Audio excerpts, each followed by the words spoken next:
Welcome back to AM Northwest. Our next guest says that the 5 love languages aren't just for romance. Here to explain, we're happy to welcome back the author of Human Lie Detection and Body Language 101, Vanessa Van Edwards. Nice to see you again. Yeah, we're talking about love today. Yeah, I got to ask you, what is love language? Because I mean, I could try to answer that, but I have a feeling I would be wrong. No, I think you'd be right. Actually, Dr. Gary Chapman is the one who coined this term. A love language is how we express our love and affection and how we feel most loved and respected. So it's not verbal. Not only verbal. So there are 5 different love languages. And what's interesting is Dr. Gary Chapman realized that so many couples and friends and colleagues, you feel like you're expressing love, but they don't hear it, or you feel underappreciated. So he realized that people speak in different love languages, and there are 5 of them. All right, let's break them down. Yes. Quality time. Yes. So people who have usually you have a primary one, like as we go through these, you might be like, oh yeah, that's me. Mm-hmm. So people who have quality time as their love language, they just want to spend time together. They want to hang out all day, go on road trips, have date nights. So if your partner or your colleague, it doesn't have to necessarily be romance, it can also be in business and friends.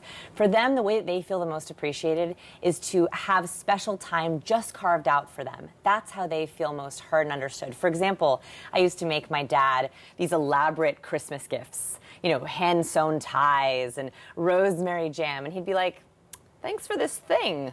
And I'd be like, I spent days slaving over that. But what I realized is he speaks quality time. What he would prefer as a gift is to spend the whole day hanging out, watching football, you know, walking around, going to the park. And so that made me realize that he wasn't feeling appreciated by my laboring. He just wanted to spend time with me. And you say that there are people who need that quality time, and then there are also people that need to give that quality time. Exactly. So for them, when they want to show that they respect and love you, they keep asking to hang out. Right? Let's go on a date. Let's go hang out for the day. Let's go away for the weekend. And so that's what they're saying is that's how I feel loved and appreciated by you. So that's the first one. And physical touch. Physical touch is the second one. So this is not just intimate physical touch. It's also hugging, massaging, just like a touch on the forearm or a pat on the back. So I had a friend who used to walk shoulder to shoulder with me.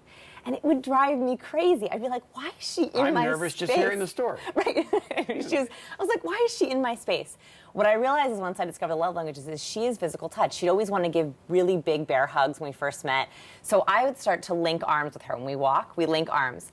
She lights up. She feels so close to me because she wants that physical touch. So for physical touch, it's very important to make sure that you're hugging, putting a hand on the arm. In the workplace, you got to be careful. Yeah, right, of course. Did I learn that the hard way? All right, but if you are with somebody, let's say in a relationship, yes, and they want any one of these things, yes, they're one who needs that to yes, feel the love, but you're not naturally one who gives that to feel the love. Can you force yourself, or do you need to force yourself to be one who gives that, even if it's not your natural physical language of love? Great question. So my husband is physical touch, although that is not one of my primary love languages. So I know that to respect him, to make him feel like he is being cared for, I will purposely, when I see him, I always make sure that I give him a hug and a kiss. I make sure that when I'm sitting next to him, I always hold his hand. By the way, if you have a spouse, it's always like, hold my hand, hold my hand. They're probably physical touch. Yeah. That's why they want that connection. So it's not necessarily forcing yourself. It's saying, you know, I care about this person. I want to make sure that they know I care about this person. The other one is gifts. Right. So third is gifts. And this doesn't have to be large gifts. It can be small trinkets. Every time you go on a trip, bringing them back a little something. Mm-hmm. Going to the grocery store, picking up their favorite candy. So one of my employees is gifts. And I didn't know this. So I would take her out to lunches. I would try to write nice notes for her. But what I realized is she actually just loved little trinkets. So for her birthdays, for Christmas, I always bring her something. 4th of July, I bring her a little cupcake. Easter, I make her a little basket, because that's just the way that she feels loved. So giving those little things. And kids are often gifts, right? Always. Usually they like those gifts, and they can change. All right, very quickly, because we have 2 more to get through. Yes. Acts of service. Acts of service is mine. So this is doing for someone, helping them. If you have a spouse who has a long to-do list and loves to tell you about it, probably acts of service. Okay. So for me, I always like to feel like if you take out the trash, if you help me with a project, that's the best way someone feels cared about. And the last one is words of affirmation. Which I think is mine. Yes, and this is because you like to hear. I like to hear. I don't necessarily compliment or say nice things, but I like to hear them. So always telling the person that you care about them, that's the way they're going to feel loved.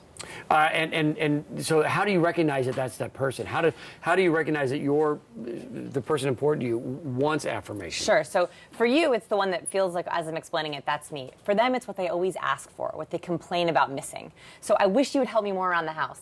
Probably acts of service. Right. I wish you would tell me more that you loved me. Probably words of affirmation. Would you hold my hand when we go out? I want to hold your hand while we're walking. Physical touch. So it's usually what they're asking for. So in other words, if they're complaining about the same thing over and over again, that's your clue. Right, and it's not bad, right? We don't need to judge someone. It's just that, okay, they receive love a different way. Very quickly, the person who feels, because each one of these is someone who needs and someone who their language is to give it.